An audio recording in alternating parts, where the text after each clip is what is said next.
Assalamualaikum warahmatullahi wabarakatuh. Kami di sini kelompok 3 akan mempresentasikan tentang enterprise process change planning prosedur rekrutmen SDM pada CV di KG Milang Jaya menggunakan aplikasi Odoo. Di sini ada Rizky Ansori dengan NIM 111902525 dan di sini ada Jenal S Karim dengan NIM 111903339 dan di sini ada Jumadi Nur dengan NIM 111902222 dan di sini ada Michael Fernando dengan NIM 1119070 dan di sini dengan saya sendiri Kholis Saitullah dengan NIM 111907333. Di sini saya akan menjelaskan dengan latar belakang salah satu jenis usaha yang bergerak di bidang industri besi tua adalah CV di KG Milang Jaya. Perusahaan ini menjual berbagai macam jenis besi yang hampir setiap harinya melakukan transaksi jual beli.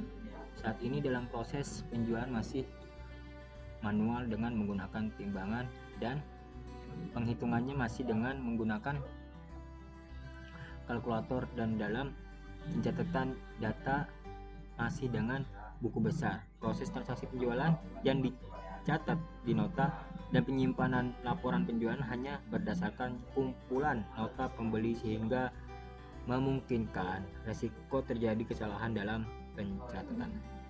Sumber daya manusia adalah salah satu faktor yang sangat penting, bahkan tidak dapat dilepas dari sebuah organisasi. Baik institusi maupun perusahaan, SDM juga merupakan kunci yang mencantumkan perkembangan perusahaan. Rekrutmen adalah proses menarik, screening dan memilih orang yang memenuhi syarat pekerjaan. Semua perusahaan dalam industri apapun bisa mendapatkan keuntungan dari kontingensi atau mempertahankan rekrut profesional ahli daya untuk agen perekrutan. Dan di sini akan dilanjutkan oleh Bang Michael. Sekian dari saya. Terima kasih. Ya, perkenalkan, nama saya Michael. Saya akan melanjutkan mengenai tentang permasalahannya. Adapun rumusan masalah berdasarkan latar belakang di atas adalah sebagai berikut. 1. Apa pengertian dari sistem ERP? 2. Bagaimana karakteristik sistem ERP? Ketiga, bagaimana fase-fase dalam implementasi sistem ERP? 4.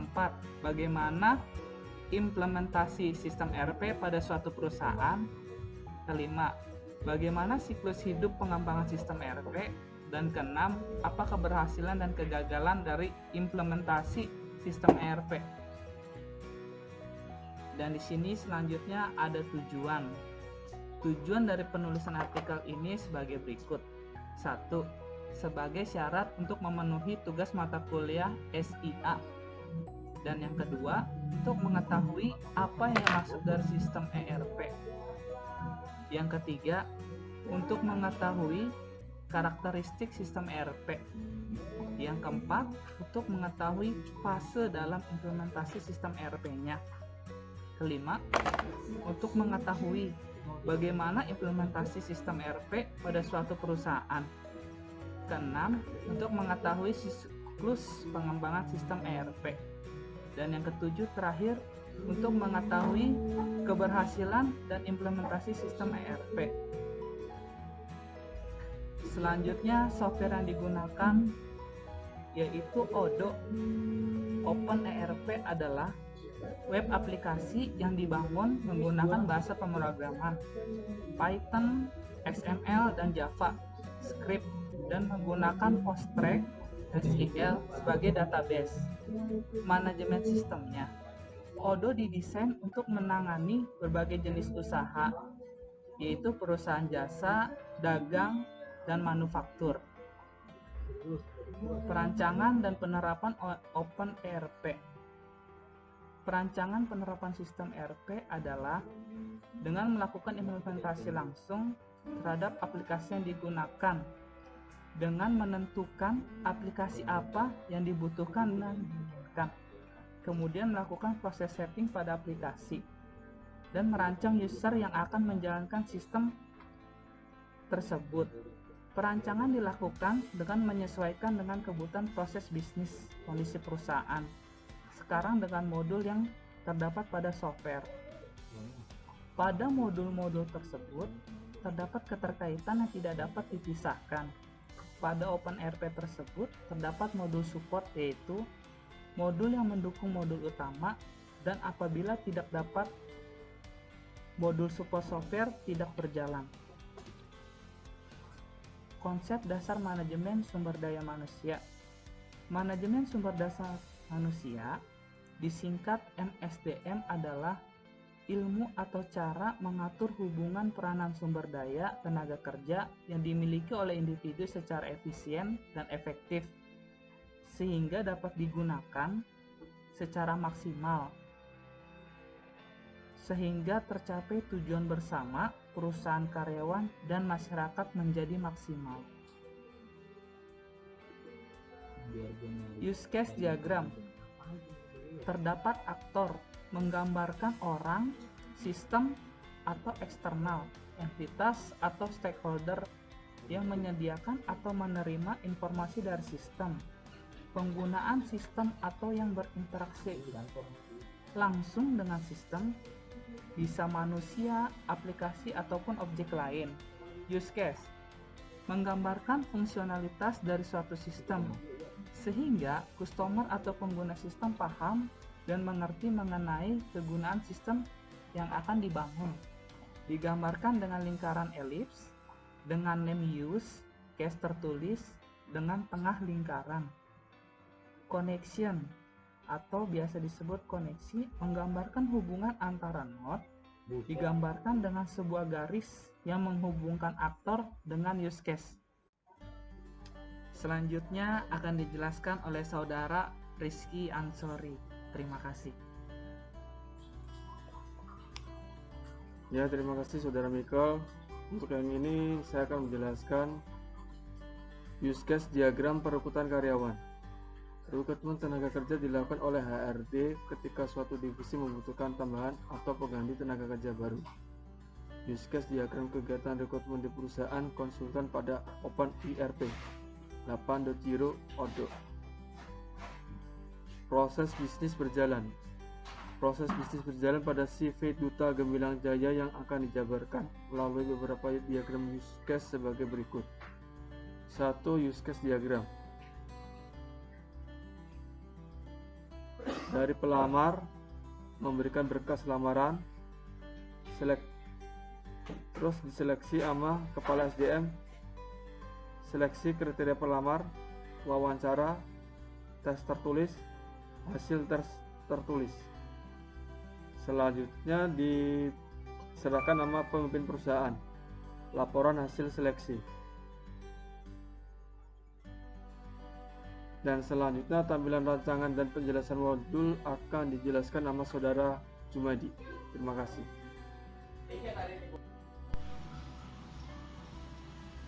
Baik, di sini ada menu form login. Di mana form login jika kita belum mendaftar, bisa klik tombol don't have an account. Jika kita sudah mempunyai email atau password, maka kita langsung bisa login. Karena kita sudah mempunyai database, jadi kita langsung ke menu-menu sebagai berikut. Di sini karena kita percobaan gratis juga, dan untuk masa tenggangnya itu 15 hari. Nah, di sini ada menu, di mana menu itu diskusi, kalender, karyawan, perekrutan, perawatan, aplikasi, serta pengaturan. Nah, sesuai dengan judul kita itu perekrutan, maka kita klik perekrutan terlebih dahulu. Di sini sudah kita buat bagian-bagiannya. Yang pertama bagian administrasi, bagian pemasaran, bagian pemeliharaan. Nah, di menu di atas ada lamaran, laporan, dan konfigurasi. Jika kita ingin membuat posisi kerja, kita tinggal klik button buat. Nah, di sini seperti contoh, di sini buat posisi pekerjaan, posisi kerja kita tulis dengan quality control untuk menambahkan sebuah posisi kerja. Di sini kita lihat. Lalu aplikasi ML kita tulis quality control juga. Di sini sudah otomatis dengan @cv.dutagemilangjaya@odo.com karena kita mendaftar dengan nama tersebut. Lalu kita klik buat. Nah, lalu muncul di quality control tersebut. Nah, di titik 3 di situ ada rekrutmen selesai dan something itu untuk mengedit. Lalu kita ke bagian lamaran semua aplikasi, klik. Nah, di sini kita bisa melihat kualifikasi awal siapa saja yang bakal jadi calon perekrutan dan siapa saja yang diterima di wawancara pertama atau sebutnya backstage langkah selanjutnya. Dan di sini ada kualifikasi awal, wawancara pertama, kedua, dan proposal kontrak. Nah, lalu jika kita ingin membuat lamaran baru, kita bisa klik button yang di atas samping kiri dengan cara klik buat. Nah, di sini juga ada kualifikasi wawancara pertama, kedua. Di situ sudah ada menu ikon-ikonnya. Nah, kita sebagai contoh, kita klik yang sudah kita buat tadi, Wisesa, namanya bagian administrasi. Kita klik. Nah, lalu di sini ada form yang sudah dibuat. Jika kita ingin mengeditnya, kita tinggal klik something yang di atas kiri. Nah, kita subjek kita isi dengan bagian administrasi, lalu nama pelamar Wisesa, email ditulis juga, terus gelar juga. Di situ ada sebenarnya di situ SMK, sarjana, dan magister yang lain. Dan di bagian pekerjaan yang dilamar itu bagian administrasi. Lalu di departemennya kita tulis administration. Jadi sudah muncul otomatis karena kita sudah buat sebelumnya. Nah, di sumber ini kita mendapat pemberitahuan dari mana? Itu kita ambil dari Facebook karena banyak bentuk media sosial. Nah, di kontrak ini gaji yang diharapkan sekitar 8 juta rupiah. Lalu usulan gaji oleh perusahaan CV Duta Gemilang Jaya itu 7 juta rupiah. Nah, jika kita sudah buat, kita simpan, klik simpan. Nah, muncul form seperti ini bagian administrasi. Nah, lalu kita kembali lagi ke form yang perekrutan tadi dengan klik lamaran semua aplikasi. Nah, di sini kualifikasi awal. Nah, ketika langkah selanjutnya bisa dilakukan, maka yang nama tersebut di wawancara pertama misalkan kita bisa nambahkan dengan klik tombol klik icon tambah yang di atas pojok wawancara pertama samping kanan. Nah, kita bisa menambahkan Robert Arwin contohnya. Nah, di sini ada nama pelamar karena kita sudah membuatnya, jadi secara otomatis dia langsung muncul. Nah, emailnya juga. Lalu pekerjaan yang dilamar itu kan bagian pemeliharaan, maka kita pilih bagian pemeliharaan. Jika sudah, kita klik tombol tambahkan. Kita tunggu. Nah, lalu di atas ini sudah ada nama Robert Arwin. Kita kasih bintang. Bintang ini fungsinya untuk penilaian. Nah, lalu jika dia lanjut ke backstage atau langkah selanjutnya, dia bisa wawancara kedua dengan penambahan sebagai berikut, sama seperti tadi. Di proposal kontrak juga sama. Pokoknya setiap kali langkah itu bisa ditambahkan. Cara penambahannya seperti tadi karena sudah otomatis. Nah, lalu kita ke laporan. Nah, di bagian laporan ini analisis perekrutan. Nah, analisis perekrutan ini kita masih bentuk view diagram. Di pojok kanan atas kita lihat pengukuran, analisis perekrutan itu pengukuran, dan dimana di situ ada item-itemnya: gaji yang diharapkan, indeks warna, penundaan, probabilitas, usulan gaji. Dan hitunglah, kita coba usulan gaji bentuknya seperti apa. Nah, seperti ini adalah bentuk dari usulan gaji. Lalu probabilitas, karena kita memakai hitung, maka kita harus memakai hitung. Lalu kita ganti dengan view-nya di pojok kanan paling pojok dengan view pivot, yaitu tabel, dimana di bagian tersebut adalah total hasil semua yang sudah kita masukkan tadi atau perekrutan karyawannya. Dan di sini bagian mana aja yang sudah terekrut atau mengikuti. Dan di sini ada bagian administrasi sebanyak 7, bagian pemasaran 4, bagian pemeliharaan 4. Lalu kita kembali lagi ke lamaran. Nah, di sini ada di atas perekrutan tadi kita lihat konfigurasi, ada pengaturan posisi kerja, reposition departemen. Selanjutnya di sini kita bisa lihat di sini adalah karyawan. Kita klik menu karyawan. Nah, kita sudah membuatnya terlebih dahulu di awal. Nah, di sini kita lihat ada beberapa. Jika kita ingin menambahkan karyawan, kita tinggal klik buat di pojok kanan kiri. Tinggal klik buat. Nah, lalu di sini kita lihat menu-menunya: karyawan, employee, directory, departemen, dan konfigurasi. Di sini tampilan bagian employee directory. Lalu kita ke bagian departemen. Kita lihat bagian departemen kita lihat. Nah, seperti ini: administrasi, service, sales. Sebelumnya kita sudah pernah tambahkan juga resti departemen quality control, itu kita tambahkan jika kita ingin membuat departemen baru. Nah, lalu kita balik lagi ke karyawan. Nah, di karyawan ini kita ingin menambahkan karyawan seperti yang awal tadi saya bicarakan. Jika ingin kita menambahkan, kita klik button buat di pojok kiri. Nah, seperti ini formnya. Lalu nanti kita isi semua yang ada di sini: nomor HP, posisi kerja, telepon kantor, nama kantor, departemen, manajer. Nah, di departemen ini kita lihat sudah otomatis, kita tinggal menambahkan saja. Lalu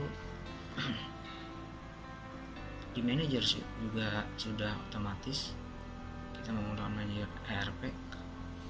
Nah, di bagian jadwal ini atau zona waktu, bagian zona waktu kita lihat, karena kita Asia Tenggara, kita menggunakan Singapura. Klik Singapura. Nah, jika sudah, kita bisa menyimpannya karena kita sudah telah membuat, jadi kita abaikan aja. Oke. Nah, di sini kita ke bagian departemen.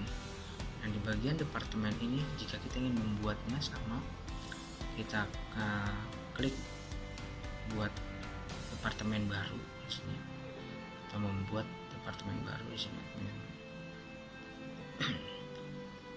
Di item-item administrasi juga ada reporting, perekrutan, konfigurasi. Nah, di sini kita ingin membuat departemen baru, klik buat. Nah, seperti ini. Lalu kita bisa masukkan nama departemen. Nah, di bagian ini kita bisa klik departemen induk apa administrasi jika sudah kita simpan. Nah, terus kita bisa melihat sales di sini ya. Sales pelamar barunya 1 orang, administrasi 3, service 2. Nah, kita melihat sales terlebih dahulu. Kita membuat, nah ini namanya Aldi, departemen sales, kualifikasi awal Aldi. Jika kita ke backstep atau cara penambahannya, wawancara pertama sama seperti perekrutan, tinggal tambah aja karena udah otomatis. Lalu di sini adalah bagian administrasi, departemen administrasi. Di kualifikasi awal dia ada 3 orang. Nah, di bagian servis pelamar barunya itu ada sekitar 2 orang. Nah, untuk menambahkannya seperti biasa, kita menambahkan wawancara pertama, klik icon tambah. Lalu kita ke bagian konfigurasi. Di bagian konfigurasi ini adalah pengaturan seperti biasa. Jika Anda ingin menambahkan data yang sudah kita rekrut tadi kan, karyawan dan perekrutan, jika ingin ditambahkan rekam publikasi pekerjaan yang tersedia di website ini, tinggal klik atau checklist aja, baru nanti Anda bisa menyimpannya dan melihat perubahan di situs.